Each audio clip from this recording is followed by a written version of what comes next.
Virtual card का ये फायदा होगा कि कार्ड आपका मिसयूज होने के चांसेस भी कम है, आपका टोटल पैकेज जो है बैंक में पड़ा हुआ है वो भी लोगों को नहीं पता लगेगा, बल्कि आप खुद से मिसाल के तौर पर 100,000 पड़े हुए बैंक में, आपने एक ऐड चलाना है 12,000 रुपये का, तो आप एक वर्चुअल कार्ड क्रिएट करोगे और अपने अकाउंट में से उसमें 12,000 ऐड कर दोगे। तो इसका मतलब क्या हुआ कि अब आप जो कार्ड यूज़ कर रहे हो वो 100,000 वाला कार्ड नहीं है, बल्कि वो 12,000 वाला कार्ड है। तो उसी में से वो पैसे काटता जाएगा। जब जैसे ही 12,000 रुपये पूरे हो जाएंगे आपका ऐड चलना भी बंद हो जाएगा और वो कहेगा जनाब कार्ड आपका आउट ऑफ कैश हो चुका हुआ है, हालांकि आपके 100,000 से एक्चुअल अमाउंट में जिसकी मदद से आपने बनाया हुआ है, लेकिन उसको चार्ज नहीं करेगा। ठीक है, so virtual card is the best option. मैंने पिछली क्लास में बताया था कि 6 मंथ्स के लिए वर्चुअल कार्ड बनता है, यानी जब भी मैं वर्चुअल कार्ड बनाऊंगा उसका लाइफ टाइम होगा 6 मंथ्स।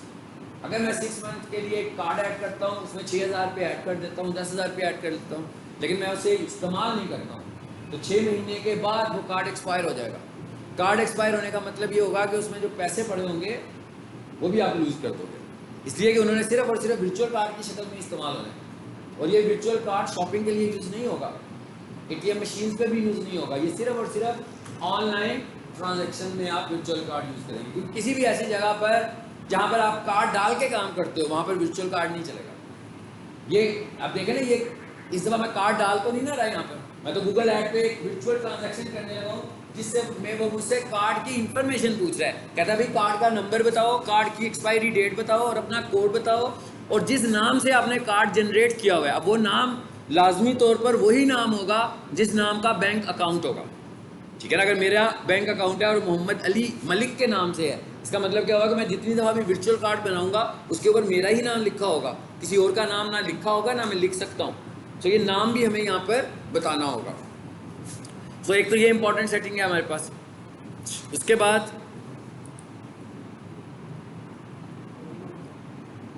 कर दी हुई, ठीक है, आगे लिखा हुआ है एडवर्टाइजर वेरिफिकेशन। ये एडवर्टाइजर वेरिफिकेशन का क्या मतलब है? मिसाल के तौर पर मैं ऐड शुरू करता हूँ, अभी ऐड चला रहा हूँ, अभी स्टार्टअप में हूँ, तो शायद कितनी जल्दी मेरे पास ये वेरिफिकेशन नहीं आएगी, लेकिन आप यूँ समझ लो कि उसको आपके अकाउंट को बिजनेस अकाउंट के तौर पर वेरीफाई करना है।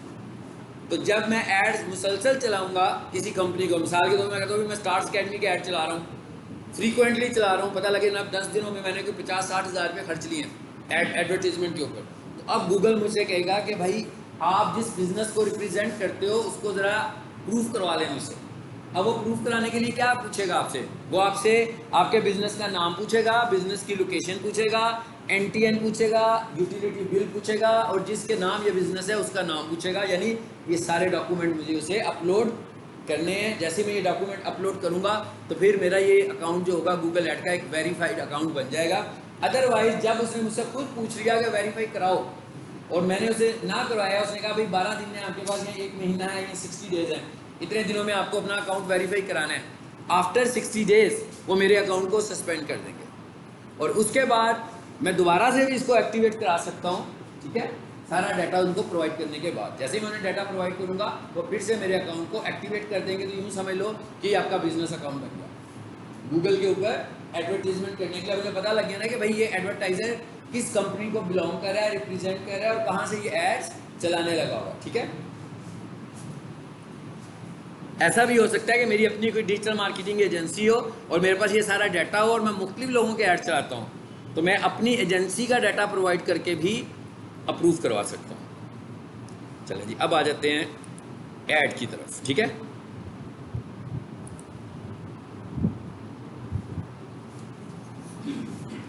अब हम ऐड बनाने जा रहे हैं, लेकिन उससे पहले जरा एक काम करें, एक और अकाउंट खोलते हैं साथ पहले, सोफे वाला।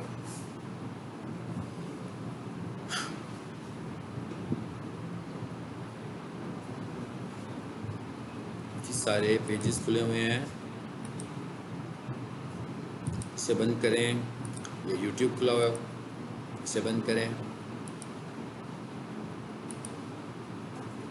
ChatGPT, ये वेबसाइट और ये गूगल एड्स, इसमें आता है।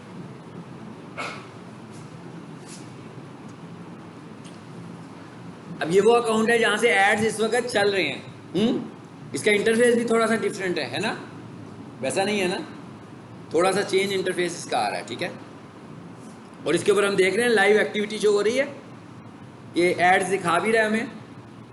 और अगर इस वक्त हम इसके ऐड को समराइज करें तो हमें वो क्या कह रहा है, स्क्रीन पर देखें क्या कहता है। लास्ट 7 डेज में आपने अबाउट 1.99 के इतना आपने स्पेंड किया है। आपको इम्प्रेशंस कितने मिले हैं, अबाउट 500 इम्प्रेशंस। 500 इम्प्रेशंस का मतलब क्या है,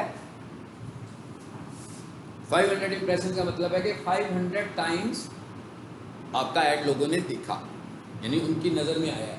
वो कुछ भी सर्च कर रहे थे तो आपका ऐड ऊपर ऐड की शक्ल में उनको दिखाया, तो इसका मतलब क्या हुआ कि ये इम्प्रेशन है। उसके बाद उन 500 इम्प्रेशंस के अगेंस्ट आपको क्लिक्स कितने हुए हैं, यानी लोगों को ऐड नज़र आया 500 दफ़ा, तो उन 500 लोगों को जिनको ये ऐड नज़र आया आपका, उनमें से कितने लोगों ने क्लिक किया, 32 लोगों ने इसमें क्लिक किया। फिर वो ये कह रहा है कि आपने इस पर इन्वेस्ट कितना किया, कहता है आपने इस पर इन्वेस्ट किया है अबाउट 1.99 के, और आपको पर क्लिक का जो रेट पड़ा है वो पड़ा है 62 रुपीज़ का। अच्छा, अब आपको मैं बताऊं कि अगर मैं ये बताऊं कि ये जो मैं ऐड चला रहा हूँ इसके ऊपर शायद मैंने रेट रखा होगा 30 का या 40 का, ठीक है, लेकिन ये मुझे कितना इस वक्त चार्ज कर रहा है 62। इधर आए जरा वापस,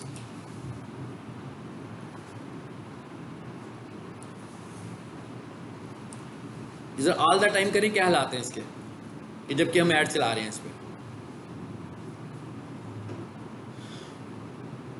अब क्या रिजल्ट आता है, और average CPC stands for cost per click, ये आपको एक क्लिक के ऊपर इसकी कितनी कॉस्ट आ रही है, अब हमें पता लग रहा है। अब इस एडवर्टाइजर के लिए हमने कितने का किया है, 203K का की एडवर्टाइज लाइफ टाइम इसकी एडवर्टीजमेंट इतने पैसों की हुई है जब से ये ऐड चला रहा है। अच्छा, अब इसकी एवरेज सीपीसी कम हो गई, इसका मतलब क्या होगा कि जब मैं ज़्यादा टाइम के लिए रिजल्ट देख रहा हूँ तो शायद मैंने किसी जगह पर जाकर कॉस्ट पर क्लिक को ज़्यादा कम किया हो, ठीक है। अच्छा, उसके बाद कितने इंप्रेशंस आए हैं उसको, 108K नेट, 203K के अगेंस्ट 108K इंप्रेशंस नज़र आए हैं, और क्लिक्स कितने हुए हैं, अबाउट 5K, यानी 5000 उसको क्लिक्स मिले हैं। ये उसका नेट एनालिसिस आ रहा है उसकी ऐड का। तो जब हम ऐड चलाते हैं तो हमारे साथ साथ और लोग भी तो ऐड चलाते हैं, मतलब जब हम ऐड चलाएंगे तो दूसरे लोग भी ऐड चला रहे होंगे। तो अगर मिसाल के तौर पर मैंने उसे कहा, अच्छा एक और चीज़ समझ लीजिएगा, फेसबुक का ऐड जिसे हम कहते हैं ना स्पॉन्सर्ड ऐड, फेसबुक का ऐड और गूगल का ऐड, इसमें थोड़ा सा डिफरेंस क्या है। फेसबुक जो अपना ऐड दिखाता है वो आपको चार्ज करता है पर 1000 इंप्रेशंस, फेसबुक आपको चार्ज करेगा पर 1000 इंप्रेशन, यानी उसने 1000 इंप्रेशंस लगाए। अच्छा, इंप्रेशंस को कितने लोग अंडरस्टैंड करते हैं कि इंप्रेशंस को मैं क्या कहता हूँ, मैं क्या बताना चाह रहा हूँ कि इंप्रेशन से क्या मुराद है, कौन बताएगा मुझे इंप्रेशन से मैं क्या मुराद ले रहा हूँ। अच्छा, अभी मैं सड़क से गुजर रहा हूँ, ठीक है, रोड से गुजर रहा हूँ, एक साइड पर एक बिल बोर्ड लगा हुआ है, बड़ी सी स्क्रीन लगी हुई है, आजकल स्क्रीन भी लगी होती है ना, मैं गाड़ी पे से जा रहा हूँ और मेरी नज़र उस पर नहीं पड़ी है, ठीक है, और मैं गुजर गया वहाँ से, मेरे पीछे से एक और गाड़ी आ रही है, वो भी उधर से गुजरी है, उसकी उस पर नज़र पड़ गई है, ठीक है, तो इसका मतलब क्या हुआ कि आउट ऑफ 2 कितने इंप्रेशन हुए, 1 इंप्रेशन, इसको हम बोलते हैं इंप्रेशन, ठीक है। और इसीलिए हम कहते हैं कि भाई ये जो डिजिटल मार्केटिंग है ना, डिजिटल एड्स हैं, ये ट्रेडिशनल एड से ज़्यादा बेहतर है। वो जो बंदा उसके पास से गुजर रहे हैं, हो सकता है कुछ लोगों की इस पर नज़र पड़े, कुछ लोगों की इस पर नज़र ना पड़े, लेकिन जो डिजिटल एड्स होते हैं, चाहे वो फेसबुक हो या वो तो दिखाए बगैर जा ही नहीं सकता आगे, यानी कि वो इंटेंशनली इस जगह पर आया हुआ है ना। आप फेसबुक खोल के यूज स्क्रॉल कर रहे हो, स्पॉन्सर्ड ऐड नज़र आएगा ही आएगा, है ना। इसी तरह आप गूगल एड्स पर आए हुए हो तो फिर भी गूगल ऐड नज़र आएगा ही आएगा। तो ये फ़र्क हो गया, मतलब एक ट्रेडिशनल मार्केटिंग के स्टाइल में उसमें से आपका इंप्रेशन ओवरलुक हो सकता है, लेकिन इसका इंप्रेशन ओवरलुक होने के चांसेस बहुत कम है, इसलिए कि आप जिस स्क्रीन पे काम कर रहे हो उसी पर तो इसका इंप्रेशन आना है। अब आपको अंदाजा हो गया कि इंप्रेशन का मतलब क्या है। अच्छा, गूगल जो है ना, इसका मतलब क्या हुआ, फेसबुक चार्ज करता है हमें पर, फेसबुक हमें चार्ज करता है पर 1000 इंप्रेशन, इसका मतलब क्या हुआ कि मैंने ईद पे भी ऐड को बंद नहीं किया और चलने दिया, ठीक है। और मुझे ये पता भी था कि भाई ईद के ऊपर तो किसी ने मुझे कॉल करके मुझसे क्यूरी भी नहीं करनी है।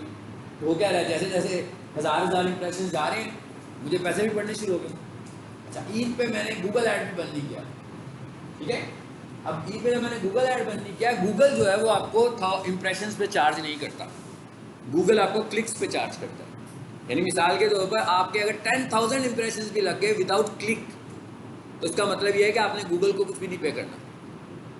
ऐसे कि ना जैसे सड़क पर मैंने कोई बैनर लगा दिया, ठीक है, तो जब तक मुझे क्लाइंट नहीं मिलेगा मुझे पे नहीं करना। लोग गुजरते हुए देख रहे हैं, कोई मसला नहीं है, देखने से मुझे चार्जेस नहीं पड़ रहे। यानी गूगल ऐड की ये साइंस है। गूगल ऐड कहता है अगर क्लिक होगा तो पे करोगे, अगर क्लिक नहीं होगा तो आप पे नहीं करेंगे। इसका मतलब क्या होगा, पेमेंट्स किस पर हो रही है मुझे, ये 5000 क्लिक्स पर हो रही है। 1008 इंप्रेशन, 108 इंप्रेशन पर पेमेंट नहीं है ये पेमेंट किसके ऊपर मैं पे कर रहा हूँ, क्लिक्स पर कर रहा हूँ। और वो ये कह रहा है कि भाई आपकी average life time average clicks क्या आ रही हैं 40, यानी 40 रुपये का आपको एक क्लिक पड़ रहा है। यानी मैंने अभी तक जितने भी ऐड चलाए हैं उसके मुताबिक वो मुझे कह रहा है कि आपको 40 रुपये का एक क्लिक पड़ा है। अच्छा, अब मैं ये कह रहा था कि भाई मैंने एक पर क्लिक रेट सेट किया, अभी हम जब ऐड बनाएंगे आप देखेंगे मैं कहाँ सेट करता हूँ। अब हुआ क्या, मैंने 40 रुपये लगा दिए, तो मेरा कंपटीटर जो है समझे 4 ऐड्स आ रहे हैं टोटल, तो उनमें से एक मेरा ऐड है।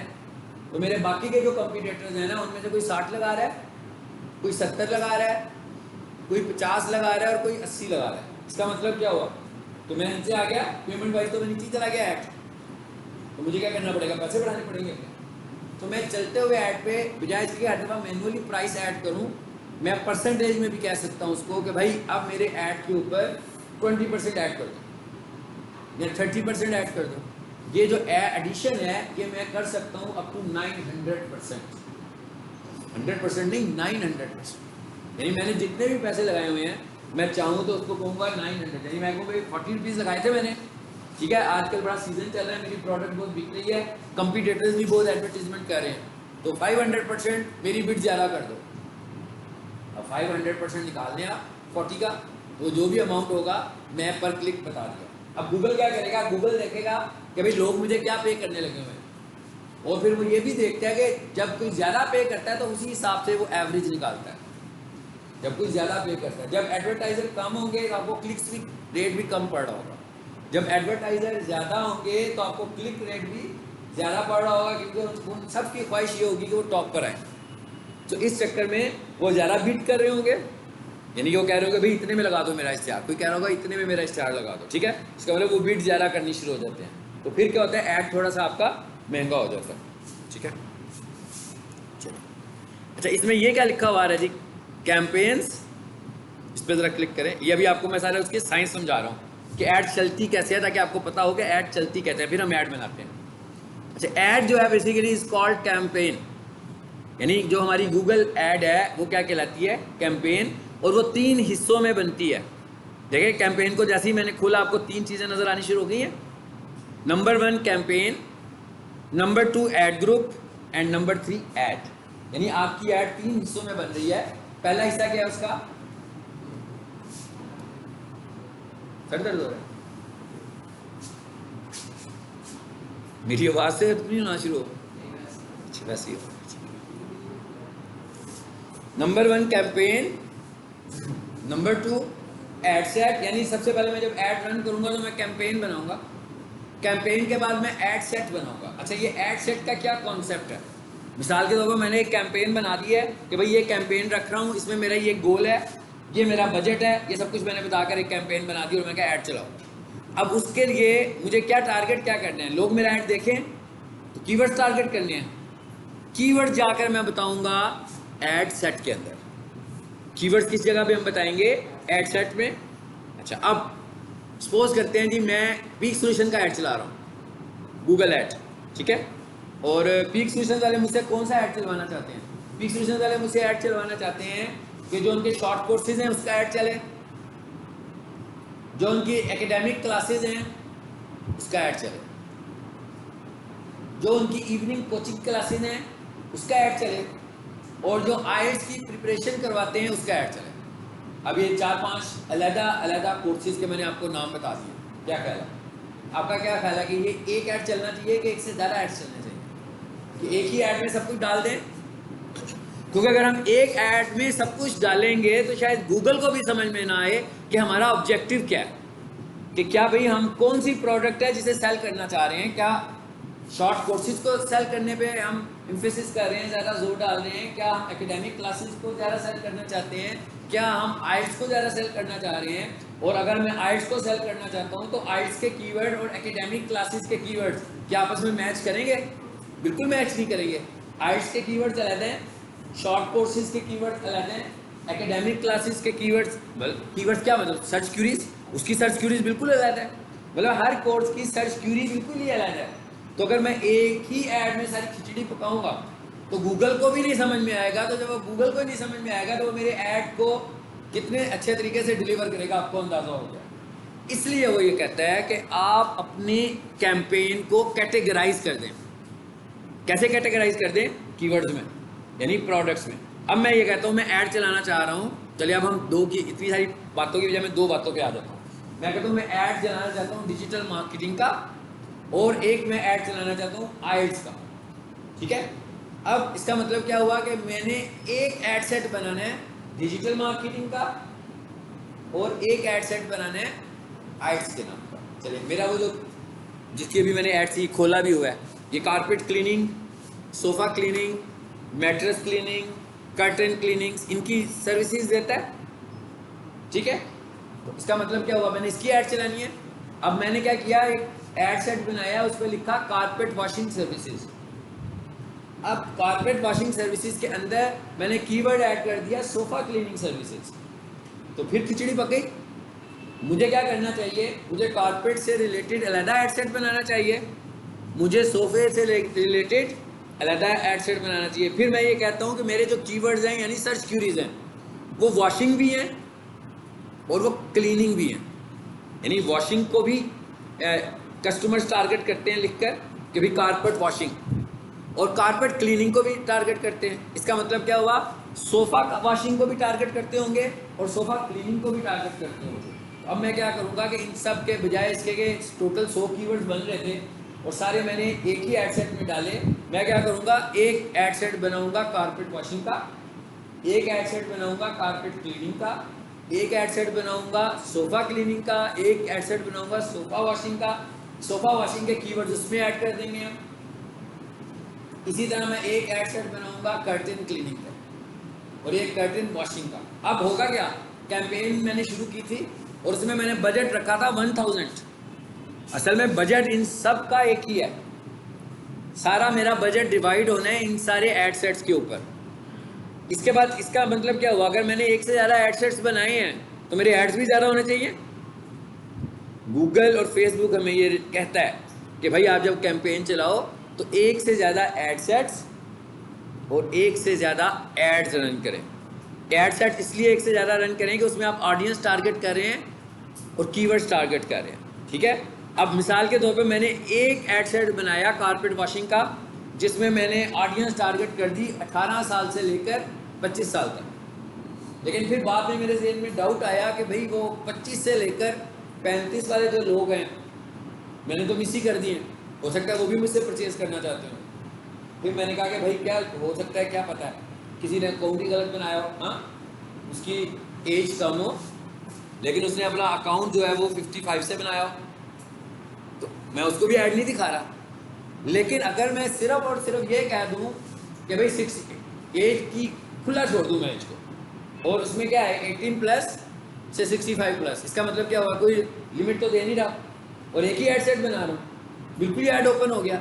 इररेलेवेंसी बढ़ेगी इसमें, इररेलेवेंसी बहुत ज़्यादा बढ़ने के चांसेस हैं। तो मतलब उन लोगों को भी मेरा ऐड नज़र आ रहा होगा, मे बी जो एज वाइज उसमें इंटरेस्ट ना रखते हो। अब क्या होगा, लेकिन अब जब मैंने एक से ज़्यादा एड सेट्स बनाए हैं तो मैंने क्या किया है, हर एड सेट में डिफरेंट एज को टारगेट किया और भी चीज़ों को टारगेट किया, लेकिन एज को भी टारगेट किया। अब जब गूगल मेरे एड्स को दिखाएगा, थ्रो करेगा, तो वो देखेगा कि रिस्पॉन्स कहाँ से आ रहा है। जिस एड सेट में से रिस्पॉन्स आना शुरू होगा गूगल उसकी डिलीवरी को बढ़ा देगा, और जिस एड सेट में से रिस्पॉन्स आना कम होगा वो उसको और मज़ीद कम करता जाएगा। इस तरह मुझे क्या फ़ायदा होगा, एक तो मेरी ए बी टेस्टिंग भी हो गई A/B टेस्टिंग का क्या मतलब हुआ, मैंने एज टेस्ट कर ली ना, 10 दिनों के बाद, 15 दिनों के बाद, 20 दिनों के बाद, जब मुझे पता लगेगा भाई मैंने 15,000 रुपये इन्वेस्ट किए हैं, और जब मैं दिखूंगा क्लिक्स आई हैं, अब मुझे पता लगेगा ना कि भाई किस एड सेट से क्लिक्स आई हैं। अब मुझे पता लगेगा कि इस एड सेट के अंदर जो मैंने एज टारगेट की थी वो 25 से लेकर 35 साल थी। तो अब मुझे पता लग गया कि एक्चुअली मेरी ऑडियंस कौन सी है, मुझे अपने एड्स को किसे दिखाना है ज़्यादा, क्योंकि वो लोग ज़्यादा मेरा ऐड देखने लगे हैं। समझ आ गई? इस तरह मैंने अभी सिर्फ एक टॉपिक को डिस्कस किया, इस तरह और बाकी की इंटरेस्ट का भी मुझे साथ साथ पता लगता जाएगा।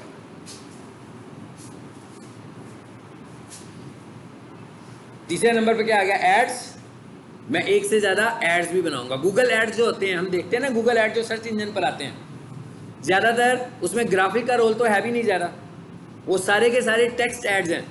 सर्च एड्स जो होते हैं वो टेक्स्ट ऐड होते हैं ना, URL होता है, टाइटल होता है, डिस्क्रिप्शन होती है, यही चीज़ होती है, कॉल का बटन लगा होता है या दूसरे एसेट्स नज़र आ रहे होते हैं। तो इसका मतलब है ये कौन सा ऐड है, ये टेक्स्ट ऐड है। तो अगर मैं ये कहूँ कि भाई एक से ज़्यादा ऐड बनाओ, तो इसका मतलब क्या हुआ, बेसिकली मैं एक से ज़्यादा टाइटल, एक से ज़्यादा डिस्क्रिप्शन शो करूँ। URL तो ना चेंज करेंगे हम, URL तो सेम रहेगा।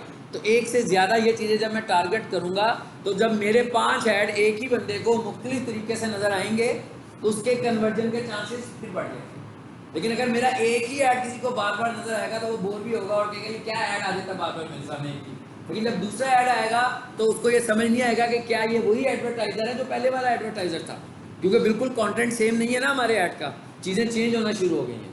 ये वो तरीके हैं जिनसे हम ऐड, ये जो मैंने आज आपसे चीज़ें डिस्कस की हैं, ये वो चीज़ें हैं जिनसे हम ऐड को ऑप्टिमाइज़ करते हैं। मतलब ये ऐड ऑप्टिमाइज़ करने के मेथड्स हैं ताकि हमारे एड्स की डिलीवरी ज़्यादा से ज़्यादा अच्छी हो। ठीक है, अच्छा, उसके बाद एक और चीज़ बड़ी इंपॉर्टेंट होती है, और वो क्या होती है कि हम अपना ऐड किसे दिखा रहे हैं, सॉरी किस प्लेटफॉर्म पे दिखा रहे हैं। मतलब मिसाल के तौर पर कारपेट वॉशिंग सर्विसेज, मैं कहता हूँ 10 लोग हैं, 50 लोगों में से 10 लोग हैं जिनको कारपेट वॉशिंग सर्विसेज की ज़रूरत है। अब मुझे ये गैस करना है कि क्या वो मोबाइल यूज़र हैं, कि लैपटॉप यूज़र हैं, कि डेस्कटॉप यूज़र हैं।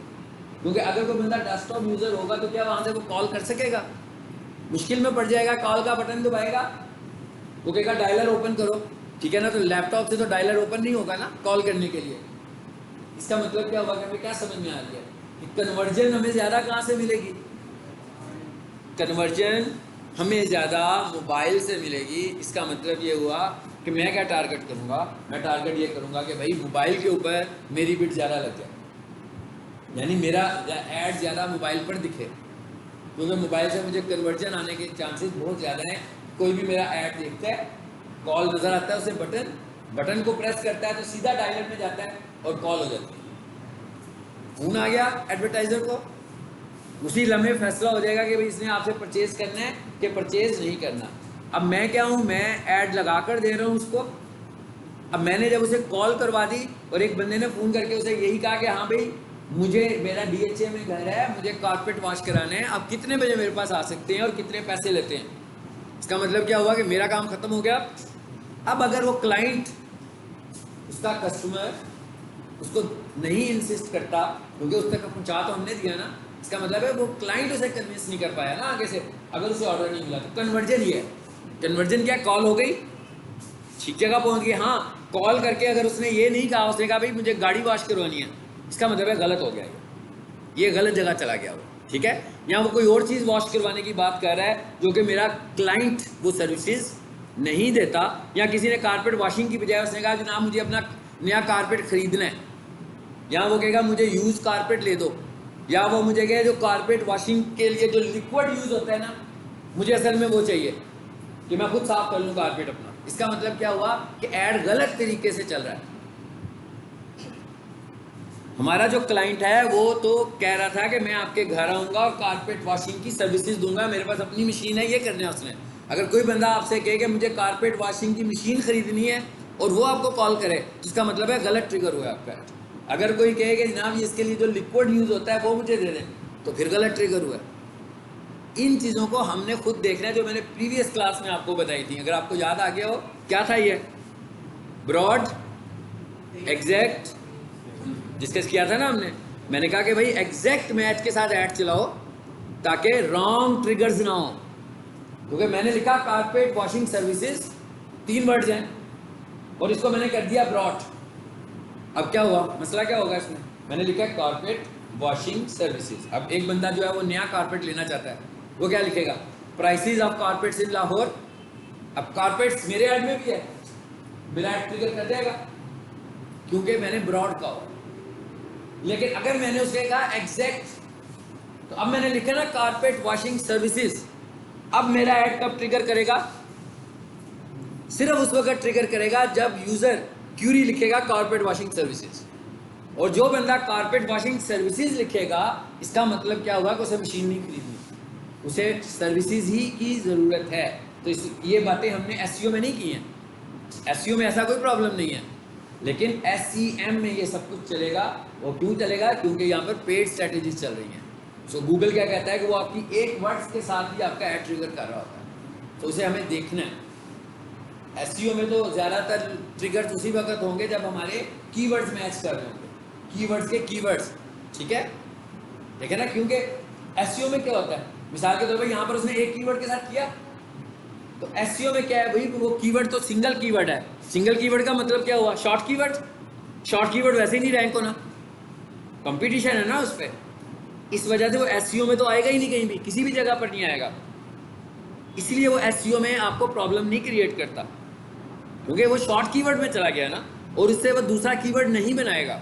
उसने आपकी वेबसाइट की रेलिवेंसी को भी देख रहे हैं एसईओ में। सो अगर हम अब इस वक्त इतने पॉइंट को लेकर एसईओ को और एसईएम को कंपेयर करें, तो हमें फील हो रहा है कि एसईएम से एसईओ ज़्यादा अच्छी है। लेकिन जब एड्स चल रहे होंगे तो एसईओ तो नीचे है, एसईओ ऊपर नहीं है। अगर 10 एड्स चल रहे हैं तो कम से कम 11वां एसईओ है। अगर 3 ऐड चल रहे हैं तो चौथा एसईओ है। अगर बहुत ही ज़्यादा कंपटीशन हुआ है और 12 एड्स चलने लगे हुए, आप तो नीचे ही जाते जा रहे हैं ना एसईओ को लेके। सो हमें एसईओ पे भी काम करना है और हमें एसईएम पे भी काम करना है। एसईएम पे एडवर्टाइजर ने कब काम करना है, जब कंपटीशन, और जब कंपटीशन नहीं है तो उसने एसईएम पे काम नहीं करना। नेक्स्ट क्लास में इंशाल्लाह हम लोग ऐड बनाएंगे और सर्च ऐड बनाएंगे।